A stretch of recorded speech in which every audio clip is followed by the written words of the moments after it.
everybody. My name is Brianne Getterman, and I am going to be doing my book talk over Things Too Huge to Fix by Saying Sorry by Suzanne Vaught.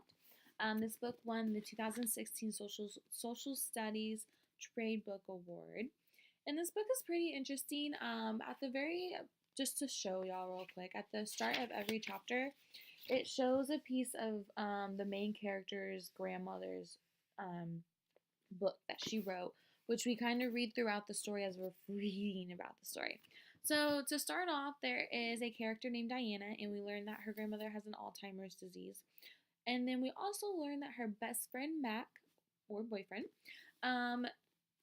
his grandmother and Diana's grandmother used to be best friends, but something happened to them that caused them not to be best friends anymore. As we're reading through the book, we also find out that the theme of this book has to do with the civil rights. So we learned that during the time period that they stopped being friends, they were in the civil rights. Something was going on. So in the beginning, we learned that Mac and Diana can no longer be friends because of their family rivalries, but we don't know what the rivalry is yet. So Diana was in her grandmother's room one day, and her grandma told her something about a key, and she wasn't sure what this meant.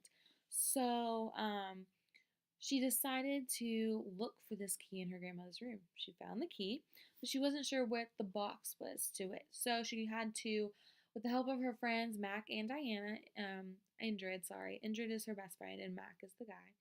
So with their help and the help of some other characters that we meet Mac's aunt, we meet some other community helpers, we meet a librarian. All these people are going to help us solve this mystery. And to Diana, it's such a huge, wonderful thing for her to finally figure out what is the big deal. It's not only big for her because it would help her relationship with Mac, it's something that can help her grandmother too. And at the end of this book, we've actually find out the reason what happened. I don't want to spoil it because it is a really good book to read. The end is so sad, but I think the author did a really good job at persuading it.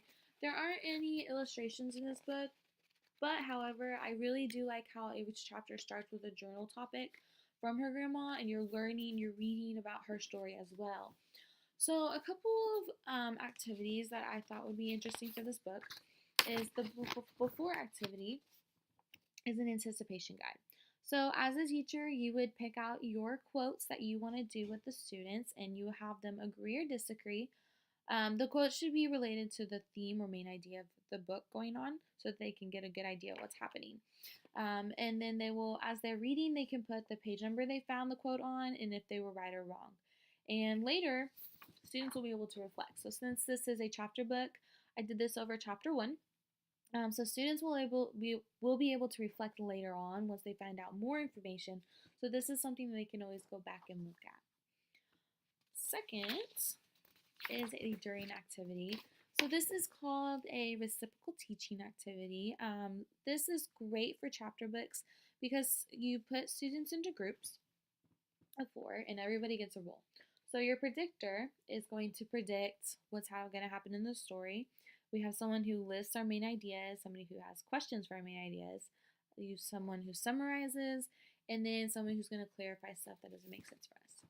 So I gave 3 main ideas, I summarized our chapter, and I put Alzheimer's disease as our phrase that we weren't really sure about because not all of our students are going to know what that disease is about. So that student would go and look that up and clarify it for their group.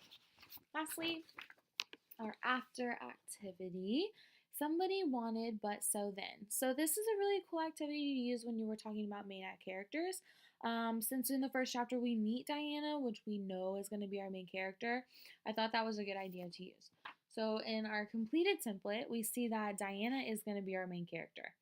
And then we find out what did the main character want, what's her problem, the solution, and then the resolution. This is kind of hard to do in chapter 1. Students will be able to predict or inference for those questions, but they can always go back to them at the end of the story or when they find out more information and reflect on what they thought was going to happen compared to what did happen. And I think that's good for students to see as well. So once again, my book is Things Too Huge to Fix by Saying Sorry by Suzanne Vaught, and I hope y'all enjoy it.